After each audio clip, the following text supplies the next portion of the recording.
She was a team member. She was family. Animals don't do this. This is barbaric. A long gun without any fear of repercussions. We will not rest until he's captured. Away and came back and finished her off. On June 27th, 2022, in New Orleans, 32-year-old B.J. Brown gunned down his ex-girlfriend, Cassandra Jones, with an AR-15 rifle in broad daylight, right in the courtyard of her apartment complex, just as she was leaving for work. A neighbor managed to catch it on their phone, and within a few hours, the footage had spread across social media faster than police could put out an official statement. After the killing, Brown fled and made it as far as Tennessee, where, along the way, he opened fire on a police officer during a routine traffic stop.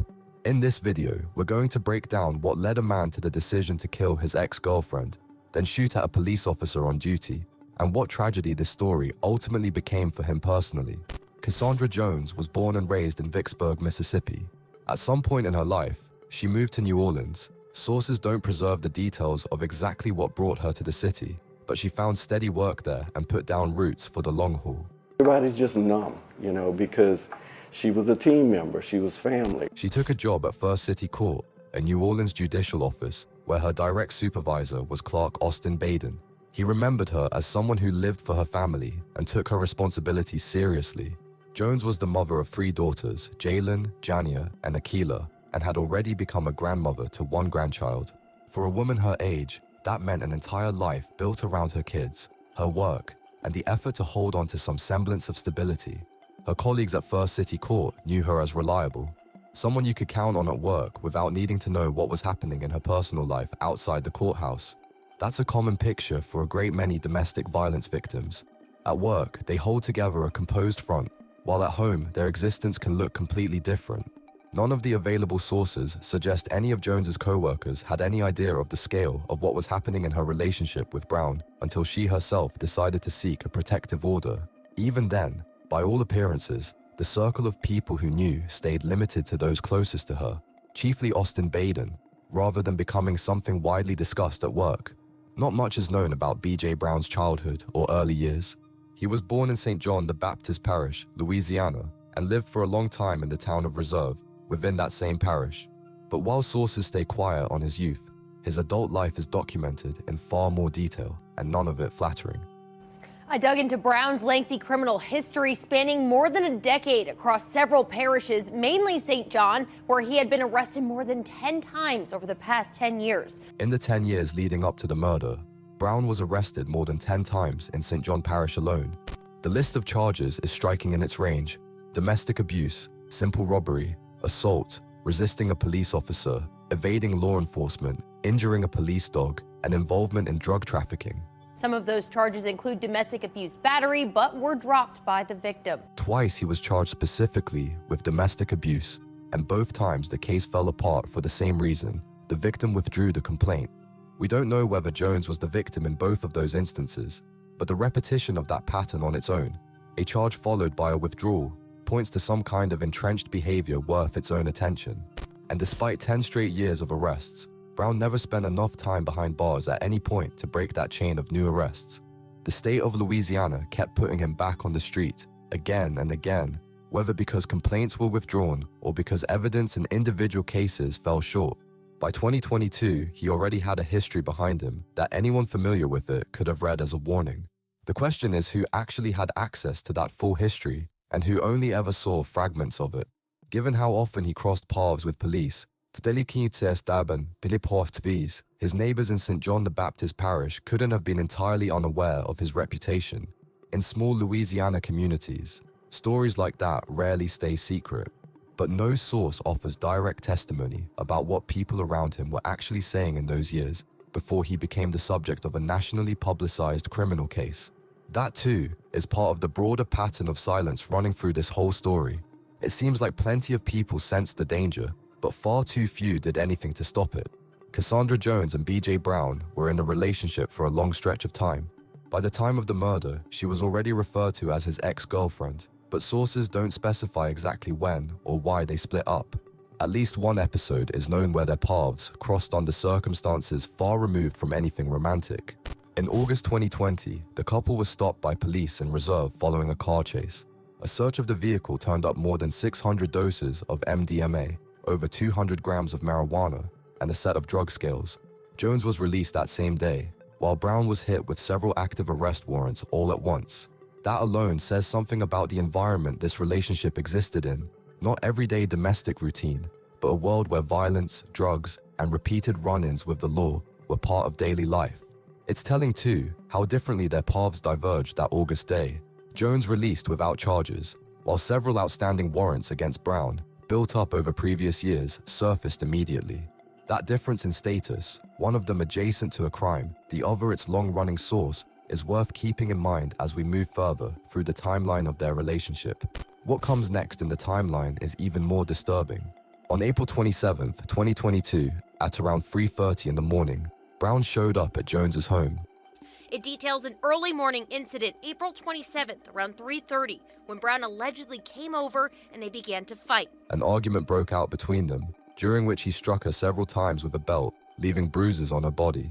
Then, according to accounts later documented in court records, he knocked her to the ground and stomped on her.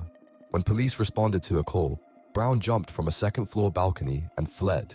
But the incident didn't end there. After the patrol officers left, he came back into the apartment, resumed the beating, and tried to smother Jones with a pillow. After the officers left, she says he got back into her apartment where they continued to fight and he tried to smother her with a pillow. In another documented episode, when she asked him directly about cheating, he punched her hard enough to knock out some of her teeth. She also alleged there was another occasion where she confronted him about cheating on her and he punched her, knocking her teeth out. The protective order she later filed listed 4 separate forms of abuse: physical, psychological, sexual, and financial. Each of those categories, in a legal document, implies not a single incident, but a system, a repeating pattern stretched out over time. Which means the episode on April 27th was far from the first, and, by all appearances, not the last in a string of similar incidents. It just happened to be the one documented thoroughly enough to make it into the petition. In May 2022, roughly 2 months before the murder, Cassandra Jones filed a petition for a temporary protective order. Fox 8 has obtained a copy of the 25-page temporary restraining order Jones filed in May. The document ran 25 pages, a length that on its own speaks to just how much she'd been through and how much effort she put into documenting it. Austin Baden, her employer, spoke with her personally about the decision. He told her he'd fully support her and urged her to follow through. Support. I encouraged her to go through with it, and I believe she decided not to go through with it. But Jones never showed up for the court hearing required to put the order into effect. The order stayed nothing more than paper, describing the danger without ever actually preventing it. It's worth pausing here to ask a question we don't have a clear answer to. Why would a woman who found the strength to describe 25 pages worth of beatings, attempted strangulation, and knocked out teeth pull back at the very last moment? We can only guess. Maybe it was fear. Plenty of domestic violence victims withdraw complaints precisely because they're more afraid of their abuser's retaliation than they are of the abuse continuing. Maybe financial or emotional dependency played a role. Jones and Brown were bound by a long relationship history, and severing a connection like that with a single legal document isn't always psychologically possible, even when survival is on the line.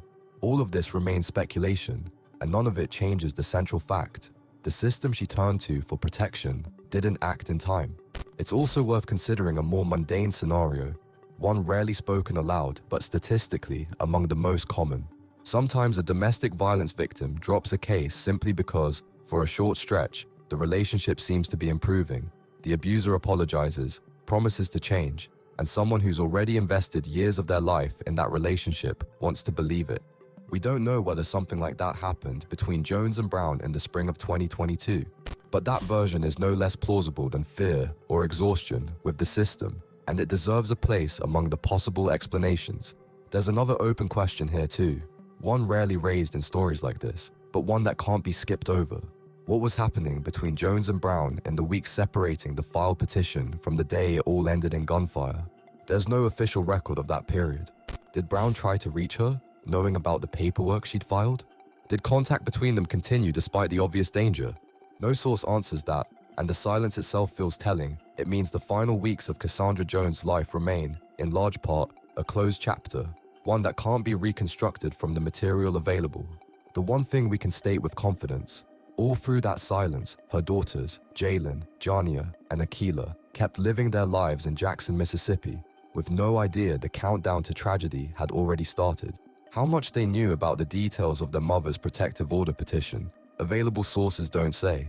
How exactly she managed being a mother to grown daughters and a grandmother to a grandchild, all while staying in dangerous proximity to a man she herself had described as capable of smothering her with a pillow, is a question whose answer, by all appearances, died with her. Before we go any further, if this story has you hooked, hit like. It tells us stories like this deserve to be told. Subscribe so you don't miss the next case we dig into. And drop a comment. What do you think really happened here? Now, back to the story. June 27th, 2022, New Orleans, Louisiana.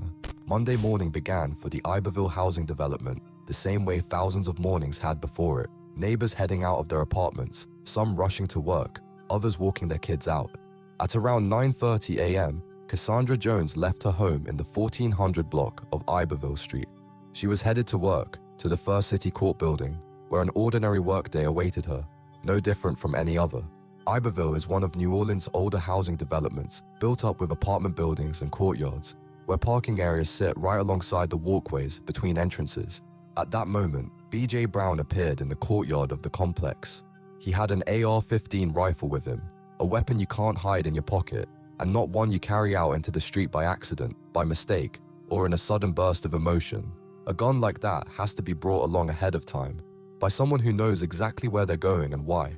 The very fact that he showed up with that specific weapon, rather than something less conspicuous, suggests this wasn't a spontaneous outburst triggered by a chance encounter.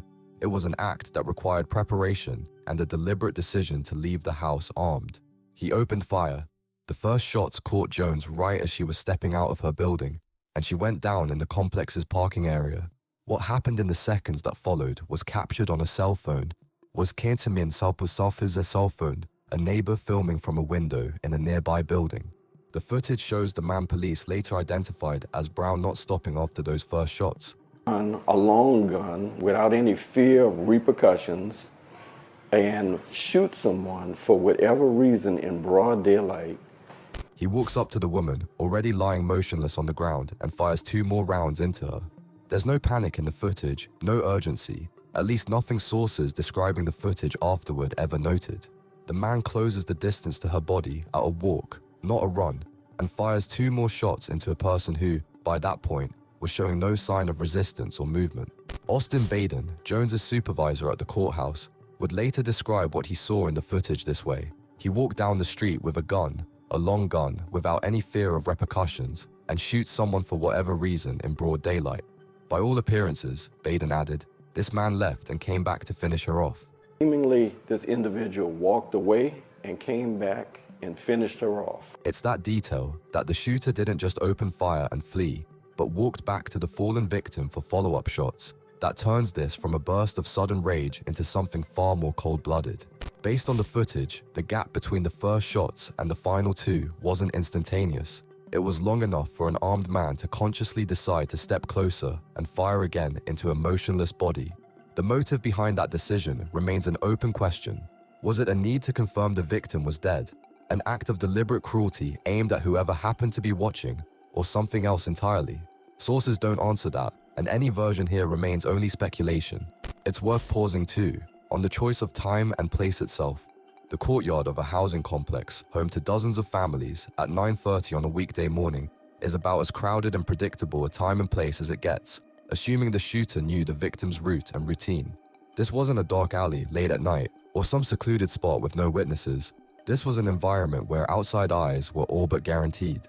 If we assume Brown knew being seen was inevitable and chose that time and place anyway, the question becomes, did it matter to him that people saw it happen? Sources don't answer that either, but the question itself matters for understanding the nature of what happened. Jones was taken to the hospital, where she died of her injuries. The exact time of death isn't recorded in the available material. The footage of the killing didn't stay buried on someone's phone. It spread across social media almost instantly, faster than official channels could react to what had happened. That same day, June 27th, 2022, New Orleans police issued an arrest warrant for B.J. Brown on a charge of second-degree murder. The speed of that decision has a simple explanation. Unlike many criminal cases, where identifying a suspect can take weeks, here there was video footage, along with a years-long relationship history between the victim and the alleged perpetrator that law enforcement had, in all likelihood, already been aware of. But the warrant itself only meant one thing: Brown was now a wanted man. Where exactly he was at the moment the document was signed, no one in New Orleans knew at the time.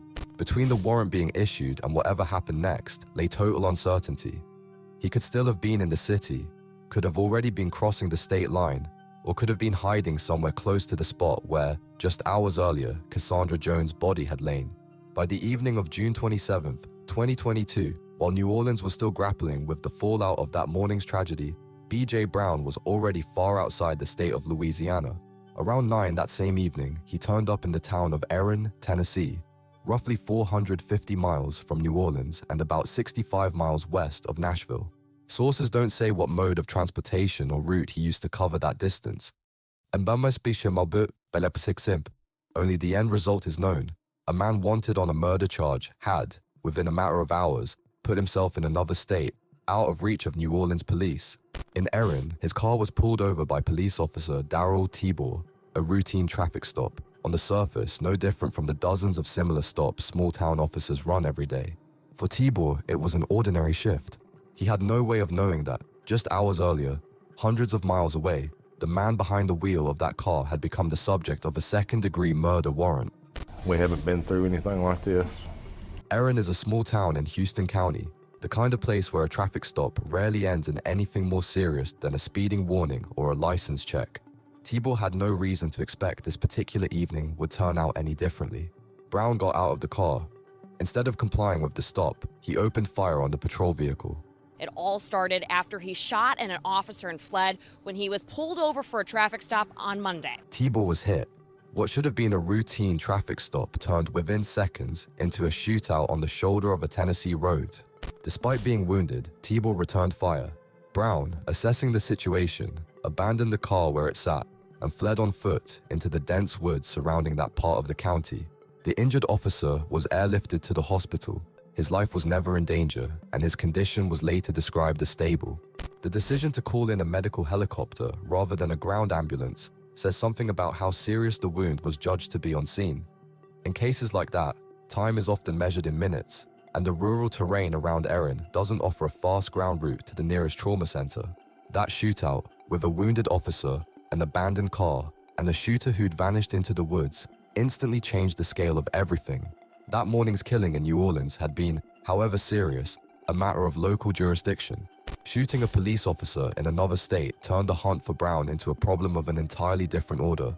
This was no longer just a search for a murder suspect, but for a man who, in under 24 hours, had shown he was willing to open fire a second time, this time on a law enforcement officer, the moment he got the chance. Searching for a suspect wanted for killing an ex-partner is a task that, for all its gravity, is usually confined to a single state and a single jurisdiction. Searching for an armed man who shot a police officer and fled into the woods automatically pulls in federal-level attention and fundamentally changes search tactics. Now officers have to operate on the assumption that the person they're looking for is prepared to shoot again, not just hide. The Tennessee Bureau of Investigation responded by issuing a blue alert, an emergency notification used specifically in cases where there's reason to believe a person on the run poses an immediate danger to law enforcement. Multiple agencies joined the search at once: local Erin police, county authorities, state forces. That's why 70 officers, teams of dogs, and 2 helicopters are surveying the area. Officers have been searching since Monday. The wooded area where Brown had disappeared became the center of a large-scale operation that stretched not over hours, but 2 full days. A blue alert means not just additional manpower gets pulled in, but that word about the person being sought spreads to the population in the surrounding area. Residents of the county were told an armed man who'd shot a police officer was hiding somewhere nearby, and were advised to stay cautious and immediately report any suspicious movement. For residents of Houston County, those 2 days meant living in a state of constant alertness. This all happened in a small Tennessee city with a small police force. The countryside around Erin isn't a dense city with cameras on every corner. It's scattered farms, patches of woods, and a handful of roads. terrain where it's entirely possible to hide, and where finding someone who doesn't want to be found is a task that calls less for technology than for time and patience. No source describes in detail what was happening inside that wooded area over those 2 days. We don't know whether Brown kept moving or held up in one place, whether he tried to make it back to a road and leave the area or, instead, pushed deeper into the woods to avoid any contact with patrols. That uncertainty on its own created tension for everyone involved in the search. An armed man who'd already opened fire twice in a single day could have been anywhere within the search radius, and every additional hour without results raised both the danger and the uncertainty. For families living within the search zone, those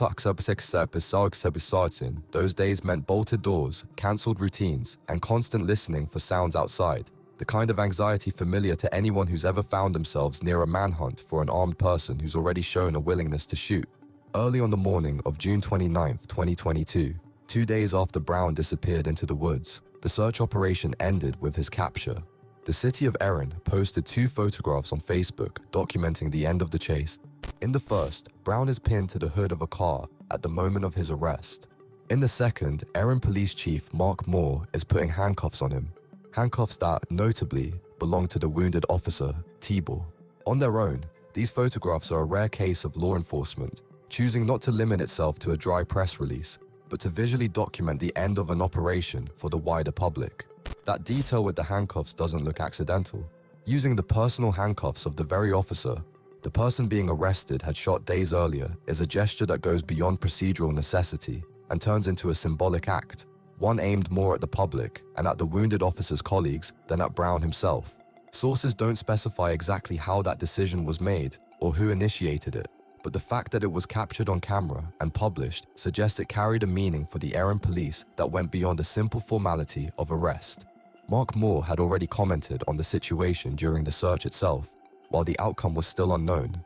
"I promised my citizens we would not rest until he was found and held accountable, and that justice would be served, whether through a jury or through Jesus," he said at the time. We will not rest until he's captured, justice is served, whether it be by a jury or Jesus. After the search concluded, he added that, in his view, both of those paths had ended up being realized at once, and fairly quickly at that. In that phrasing, naming a jury and Jesus in the same breath as 2 equally valid paths to justice, there's something beyond a stray figure of speech from a small-town police chief.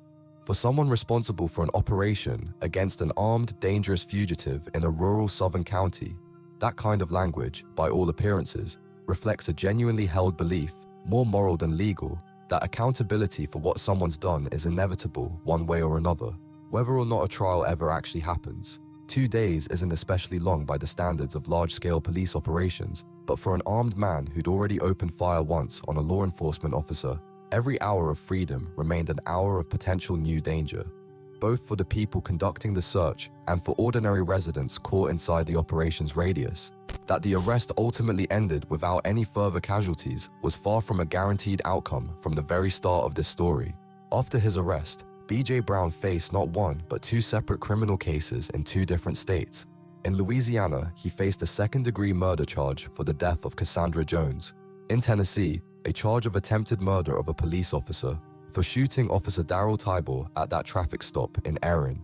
Those 2 cases moved forward independently from that point on, and that split ended up shaping everything that happened to Brown over the following 2.5 years. In terms of severity, the more serious crime by nature was clearly the murder of Jones, the deliberate killing of a person he'd shared years of a relationship with. But procedurally, it was Tennessee's case, the attempted murder charge, that was the first and ultimately the only one to actually reach a conclusion because Officer Tibor survived. The Tennessee case went to trial. Brown was found guilty of attempted murder of a police officer and sentenced to life in prison. He was sent to serve his sentence at the Houston County Jail in Tennessee, the same county the manhunt that ended with his capture in the surrounding woods had started from 2 years earlier. The Louisiana case never made it to trial. While Brown sat behind bars in Tennessee, serving a life sentence for one crime, the charge over Cassandra Jones' murder remained legally open, but, in practice, frozen. The extradition process and the subsequent trial for second-degree murder never advanced to an actual courtroom proceeding. The defendant was within reach of the justice system. He was serving time in a neighboring state, not hiding or physically unreachable, and yet the order in which the two cases were handled worked out in such a way that criminal prosecution for the murder of the woman whose name titles this investigation stayed on the back burner for the entire length of his Tennessee sentence. In November 2024, on a Sunday, Brown died in custody. Prison officials said there were no signs of a violent death. Further details, the cause of death, the circumstances leading up to it, were never disclosed. He died roughly 2 years and 5 months after killing Jones, having never once stood trial for it. Orleans Parish District Attorney Jason Williams confirmed that the New Orleans murder case never reached trial because the defendant died. A few months before that, he'd publicly described what happened this way. This very violent perpetrator took Ms. Jones's life in the most brazen way. It's on video, and he went on the run. After learning of Brown's death in prison, Williams framed his position differently. The Lord saw fit to take him before his time, he said, calling it one form of justice. A defendant's death before trial is, legally speaking, an event that closes a case without answering any of the questions a trial usually exists to address.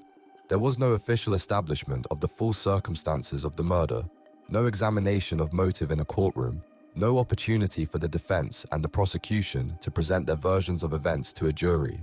Neither the victim's family nor the wider public following the case would ever hear any official answers, the kind produced through an adversarial legal process rather than statements to the press.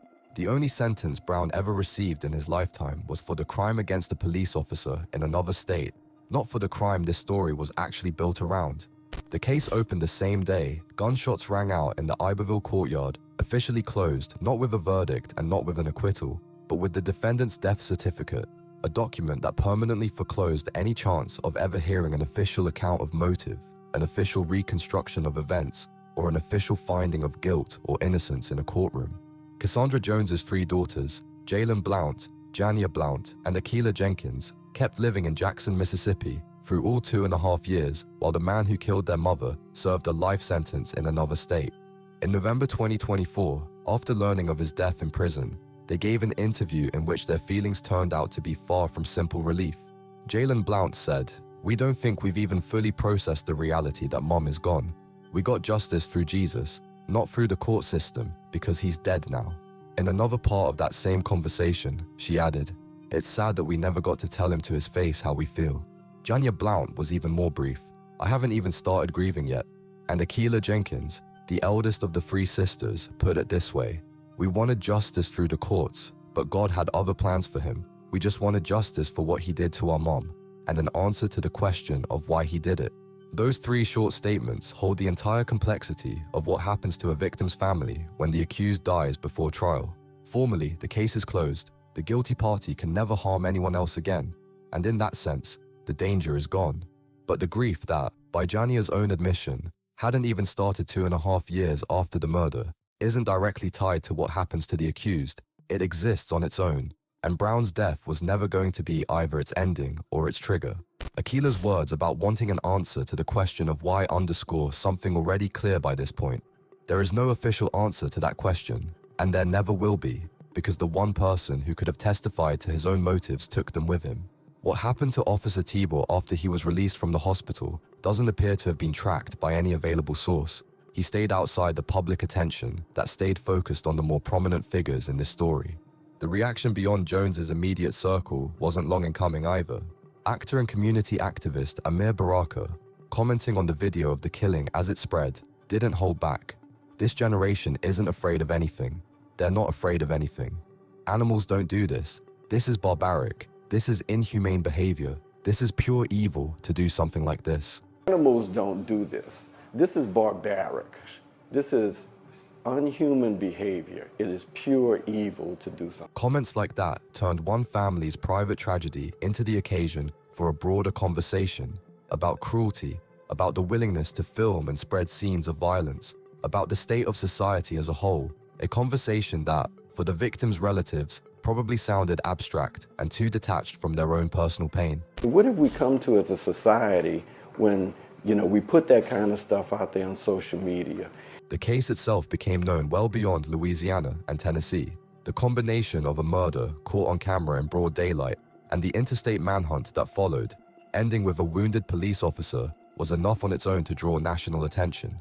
Local TV stations in both states and outlets with wider reach after them followed developments at every stage, from the first reports of the killing to the prosecutor's final comments after the defendant's death.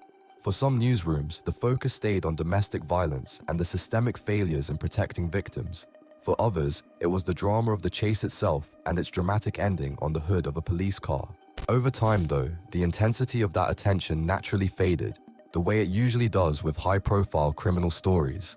A first wave of coverage right after the murder, a second wave after the capture, and far more muted, almost routine coverage 2.5 years later, when the news wasn't the tragedy itself anymore, but word of the defendant's death in prison. By that point, Cassandra Jones's case had gone, for most outlets, from a major story to a short closing item. A fate typical of the overwhelming majority of stories like this, no matter how shocking their original circumstances were. A whole set of questions were simply left unanswered. Exactly why Jones, having gone as far as filing a 25-page petition for a protective order, never followed through isn't known for certain. What was actually driving Brown that morning, a calculated decision or a breakdown built up over years, can no longer be established, since the only person who could explain it died without ever standing trial. The cause of his own death in prison also went undisclosed. Prison officials only ruled out the possibility of a violent death, without offering anything beyond that. Even in that final detail, the case kept the same defining trait it carried from the very beginning: an abundance of documented facts wherever violence and its consequences were concerned, and an almost total absence of information wherever the story called for explanations, motives, and an answer to the question of why. For all the uncertainty surrounding the motives and circumstances, one thing remains an unshakable fact, not open to any doubt or interpretation. A woman who went to work, raised 3 daughters, and had become a grandmother was shot dead in broad daylight in the courtyard of her own home by a man whose capacity for violence she herself had documented in detail 2 months before her death. Neither she nor her children did anything to deserve what happened. Her co-workers remember her as someone reliable. Her daughters, in their own words, still haven't finished grieving. She's a statistic. She's a statistic for gun violence and domestic violence. Her story remains, first and foremost, the story of a woman who asked for protection too late, and the story of a society that didn't provide that protection in time. The 25 pages she wrote herself about the violence she survived, about the belt, the pillow, the knocked out teeth, stand today as the clearest and most bitter proof that she knew about the danger in advance and tried, even if she never saw it through, to do something about it. That knowledge didn't save her, but it means what happened wasn't the story of an unpredictable tragedy that came out of nowhere. It was a story whose risk was known in advance, documented on paper, and left